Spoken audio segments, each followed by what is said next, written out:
The stars looked different from the bridge of the asterisk horizon asterisk.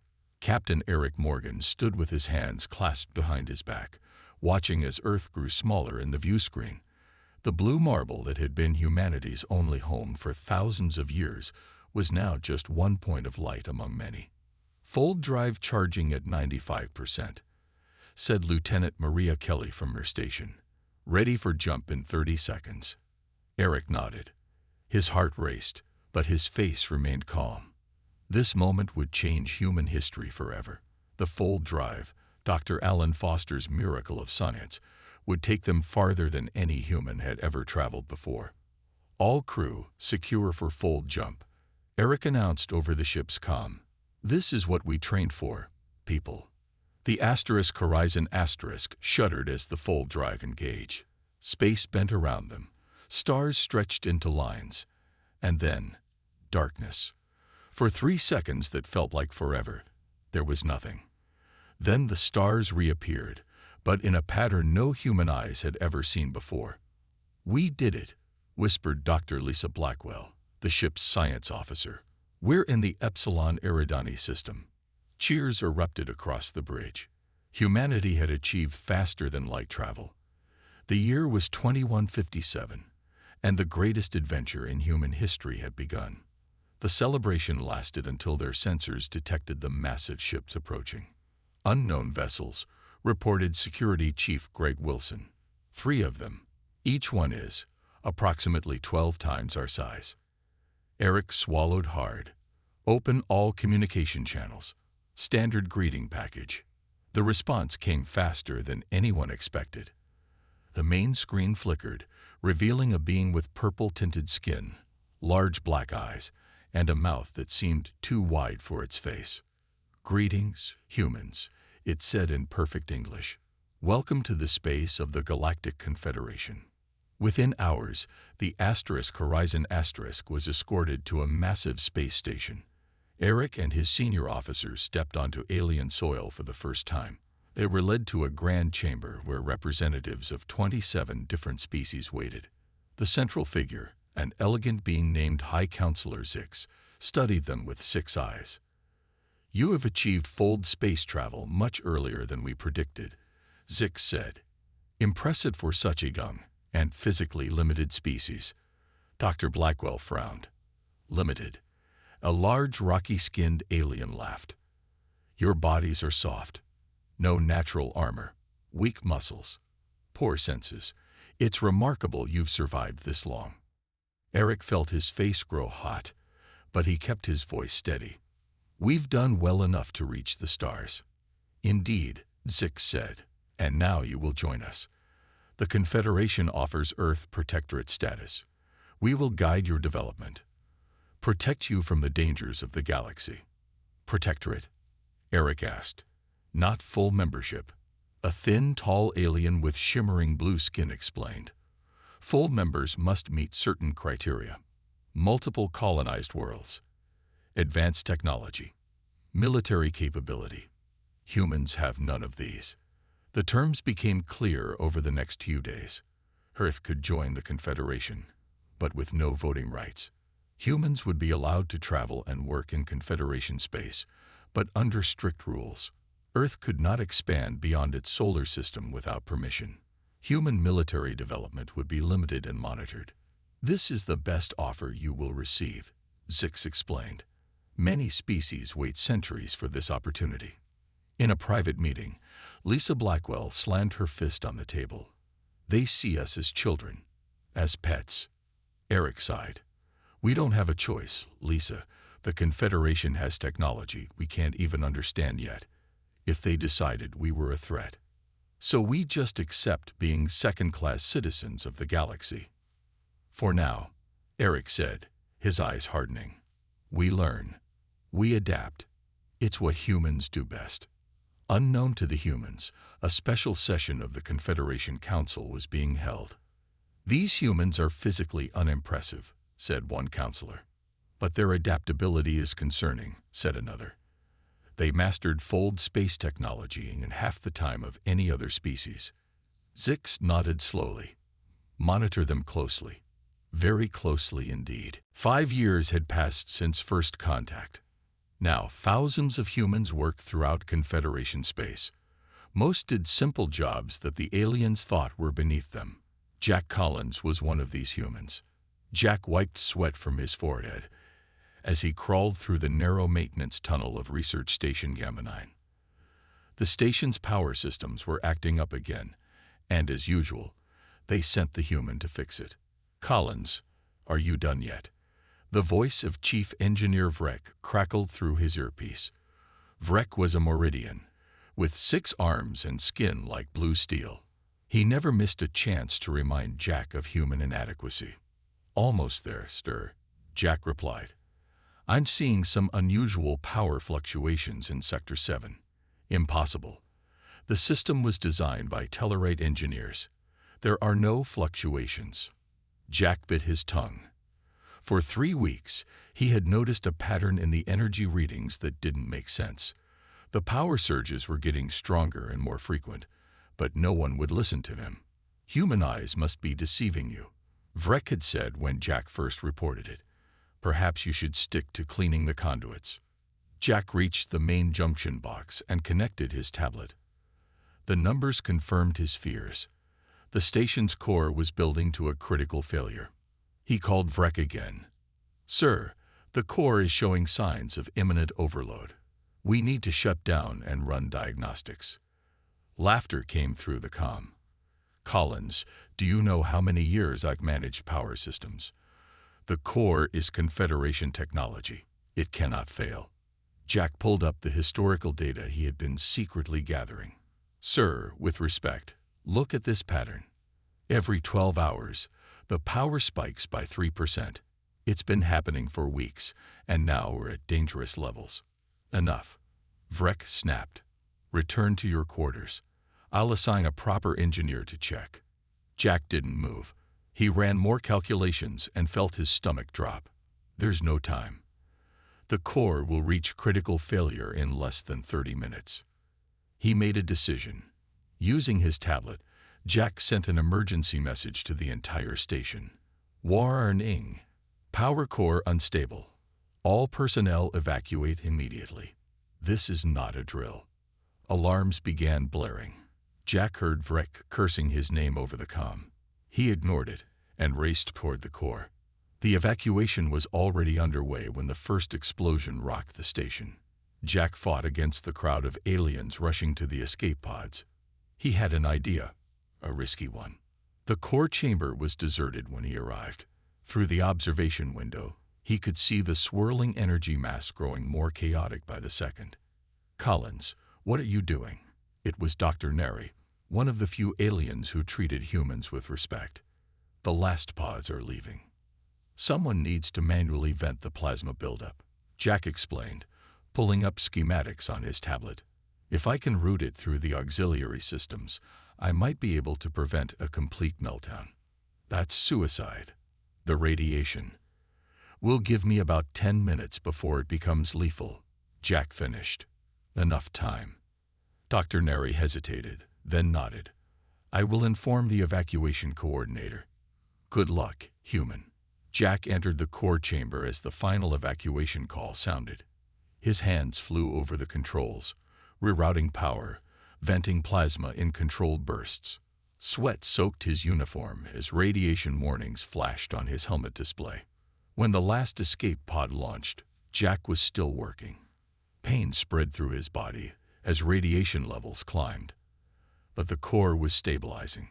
From their escape pods, the station's crew watched in awe as the catastrophic explosion they expected never came. Instead, the station's emergency systems engaged, and the core slowly powered down to safe levels. In the medical bay of a Confederation cruiser, Jack lay unconscious, his body fighting against severe radiation poisoning. Outside his room, a heated discussion was taking place. "The humans saved the station," Dr. Neri insisted, "and everyone on it." Vrek's faceplates shifted in the Meridian equivalent of a frown. "One lucky guess does not change what humans are." Another alien, a high-ranking official, studied Jack through the medical bay window. "Perhaps," she said quietly, We have been too quick to judge what humans are capable of. Meanwhile, on Earth, humans were rapidly studying the Confederation technology they now had access to, and improving it. The emergency meeting of the Confederation Council was not going well. Representatives from 27 species argued loudly as reports streamed in from the outer systems. Another colony had gone silent overnight. That made 12 in the past month alone. The Zenith outpost is gone too, reported Admiral Krill, his tentacles waving in agitation. 4,000 citizens lost. No distress call. No survivors. Olivia Carter, the human diplomat, listened quietly from her seat in the observer section. In the 3 years since Jack Collins had saved Research Station Gamma 9, humans had earned a small amount of respect, but still had no voting power in the council. Whatever this threat is, it's moving inward, Admiral Krill continued. We've designated it the Void because it leaves nothing behind, not even debris. High Counselor Zix's 6 eyes blinked nervously. The defense fleet is mobilizing. Yes, but we're spread thin. The fleet hasn't fought a real battle in over 3 centuries. Olivia stood up. The Earth Defense Force could help patrol the outer systems. The chamber fell silent. Then laughter erupted from several counselors. Humans. A large, reptilian alien named Gorks sneered. Your ships are barely more than shuttles with guns attached. We've improved our technology, Olivia insisted. And we have trained military personnel. Admiral Krill waved a dismissive tentacle. This is not a matter for protectorate species. We'll handle our own defense. 3 days later, a civilian transport carrying over 2,000 passengers from mixed species, including 70 humans, sent out a distress call. They were under attack near the Procyon system. Steve Donovan was a former Earth military officer, now working as security chief on the transport ship Stellar Wind *. When the alarm sounded, he was in the recreation area with his team. All security personnel to stations, came the captain's voice over the comm. Unknown vessels approaching. This is not a drill. Steve and his 5 human officers raced to the bridge. Through the view screen, they saw 3 black ships approaching. They seemed to absorb the light around them, leaving strange distortions in space. Those must be the Void ships, the captain, a tall Arcturian, said grimly. We've sent a distress call, but help is hours away. The first blast hit before the shields were fully powered. The Arcturian captain froze, his eyes wide with terror. Captain? Steve asked, but the captain didn't respond. Around the bridge, alien crew members began to shake or collapse. What's happening to them? Asked Megan West, one of Steve's officers. I don't know, but we need to do something fast. Steve jumped into the pilot's seat. Megan, take weapons. Carlos, get on shields. We need to buy time for the passengers. The humans took over as the alien crew members became paralyzed with fear or confusion. Steve felt a strange pressure in his head, like someone trying to push thoughts into his mind, but he could still function.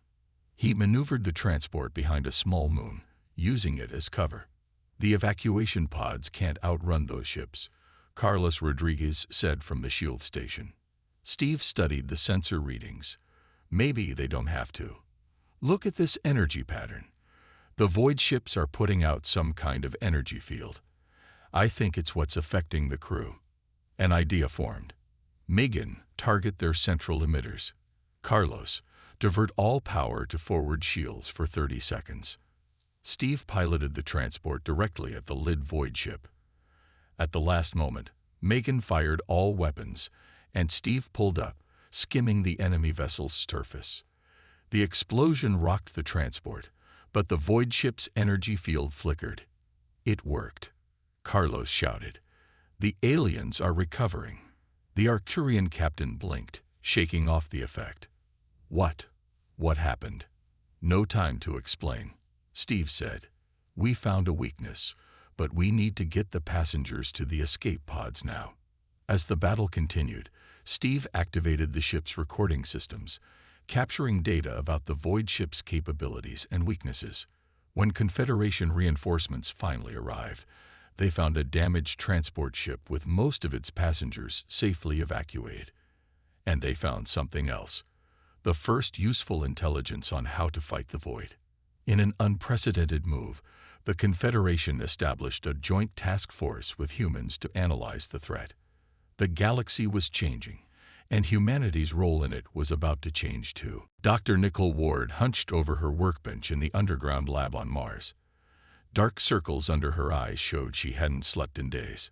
Scattered around her were brain scans, some human, some alien. "Play the Void encounter recording again," she said to her computer. The screen showed footage from the stellar wind attack. Nicole watched as alien crew members collapsed while humans remained functional.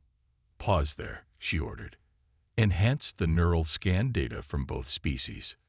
The computer displayed two brain patterns side by side. The alien brain showed massive disruption in the frontal regions. The human brain showed minor disturbances, but nothing debilitating. "That's it," Nicole whispered. "The void emits a psychic field that targets specific neural pathways that are structured differently in human brains." She grabbed her tablet and began sketching a device. If she could create a shield based on human brainwave patterns, maybe it could protect the aliens too. Meanwhile, the Joint Human-Alien Task Force had reached similar conclusions. In a secure conference room on the Confederation Capital Station, Admiral Krill addressed the assembled officials. "The evidence is clear," he said reluctantly. "The Void's primary weapon is psychic in nature. It causes most Confederation species to experience paralyzing fear or confusion." Steve Donovan, now a key advisor to the task force, added, "But humans are only minimally affected. Our brains process the signals differently." High Counselor Zix looked troubled. "Are you suggesting we put humans on the front lines? Their ships are still technologically inferior." "We need every advantage," Admiral Krill replied. "The Void has already consumed 17 systems." The debate grew heated. Many council members still resisted giving humans more power or technology. Others saw no choice. Before they could reach a decision, alarms blared throughout the station. "Multiple Void ships detected," a voice announced over the comm. "They've bypassed our outer defenses." Panic spread across the station. The Void had never attacked a major Confederation hub before.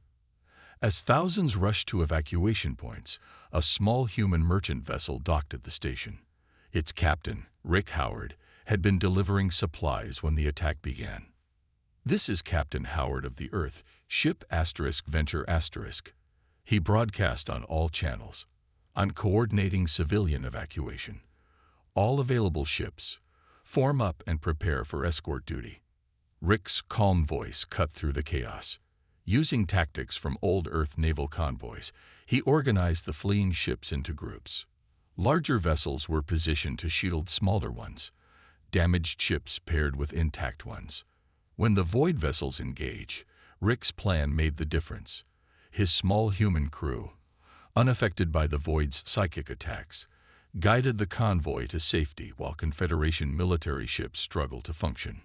By the time reinforcements arrived, Rick had safely evacuated over 12,000 civilians. In an emergency session that night, the Confederation Council finally faced reality. They needed humans. "The Void has taken 22 systems now," Admiral Krill reported grimly. "At this rate, they'll reach core worlds within months."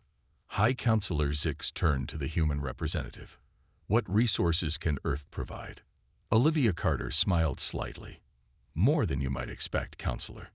On her signal, a holographic display activated, showing a fleet of ships unlike any the Confederation had seen before. They combined alien technology with human designs, creating something new. "For the past 5 years," Olivia explained, "Earth has been adapting and enhancing Confederation technology. We call this the Shield Fleet, 100 ships, fully crewed and ready to deploy." Admiral Krill's tentacles rippled in surprise. "You built this secretly." "Not secretly. We reported everything as required. No one bothered to read the reports." The next day, The Confederation officially requested Earth's help. All restrictions on human expansion and technology were lifted. Earth was offered full membership with equal voting rights. As Michael Ward's neural shield prototypes were rushed into production, the human fleet prepared for war. The galaxy that once saw humans as weak now looked to them as their only hope. Admiral Peter Gibson stood on the bridge of the USA*, Defiant*, Earth's new flagship. Around him, crew members worked at their stations with focused intensity. Through the view screen, he could see hundreds of ships gathered, the combined might of Earth's fleet and the Confederation forces. Neural shields at full power, reported Lieutenant Dan Miller. All ships are reporting green status.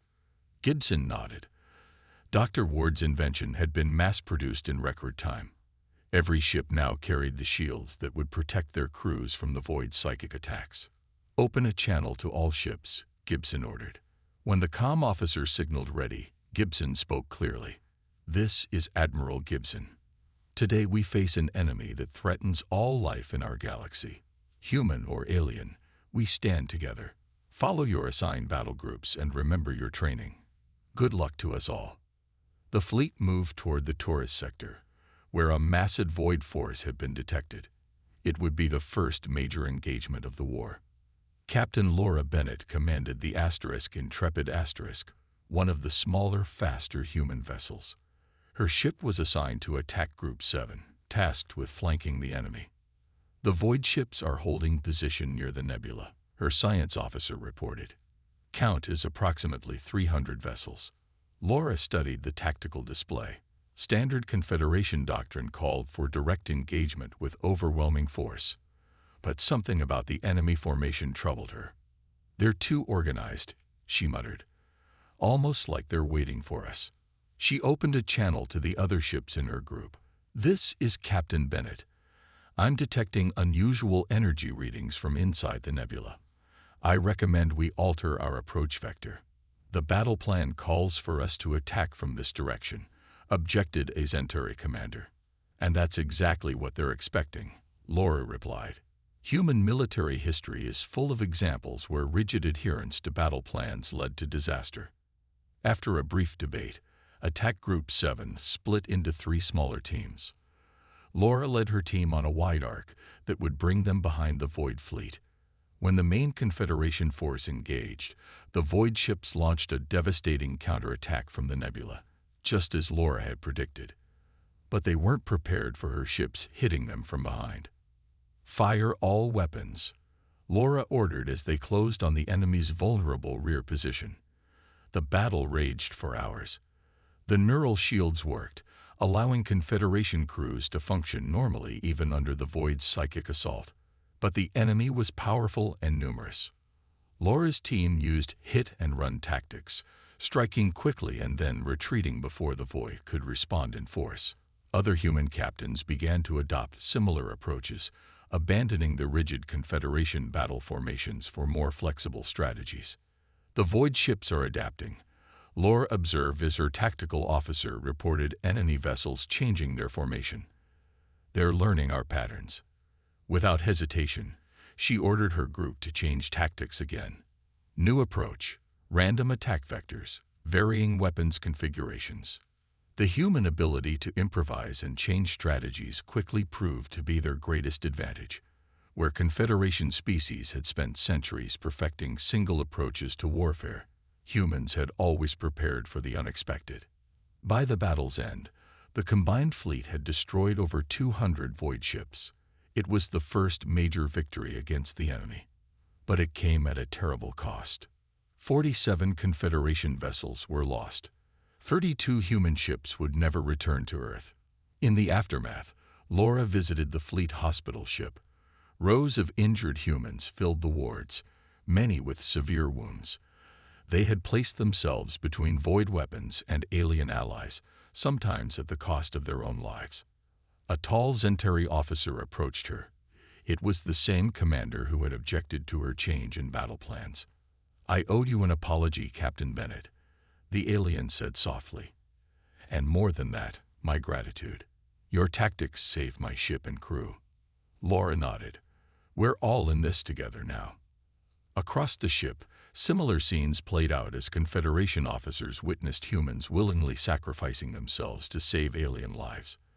For the first time, many began to see humans not as weak primitives, but as valued allies with unique strengths.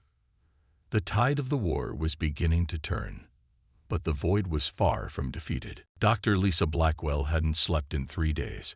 Her lab on the Confederation science vessel Discovery was filled with samples collected from destroyed Void ships. Something about these samples bothered her, but she couldn't figure out what it was. "Computer, run cellular analysis again," she ordered, rubbing her tired eyes. The screen displayed detailed scans of the black material that made up Void ship hulls. It wasn't metal or any known compound. It was biological. "Cross-reference with all known species in the database," Lisa said. The computer worked for several minutes, then beeped. "Match found. Sample contains genetic material similar to species designations: Zentari, Moridian, Arcturian, and 17 others." Lisa sat up straight. "That's impossible. Those are Confederation species." She called up more data, examining it with fresh eyes. The truth slowly dawned on her. The Void wasn't a separate species attacking the galaxy. It was a corruption of existing life forms, twisted and merged into a hive mind. "Admiral Gibson needs to see this immediately," she whispered. In the command center of the Defiant Admiral Gibson and Captain Bennett studied Lisa's findings with growing horror. "You're saying the Void is actually made up of corrupted Confederation citizens?" Laura asked. Lisa nodded grimly. "The evidence is clear. And I've traced the source of the corruption to a quantum anomaly in the galactic core. It's emitting a signal that somehow rewrites biological material at a quantum level." Admiral Gibson's face was grim. "Can it be stopped?" "I believe so," Lisa replied.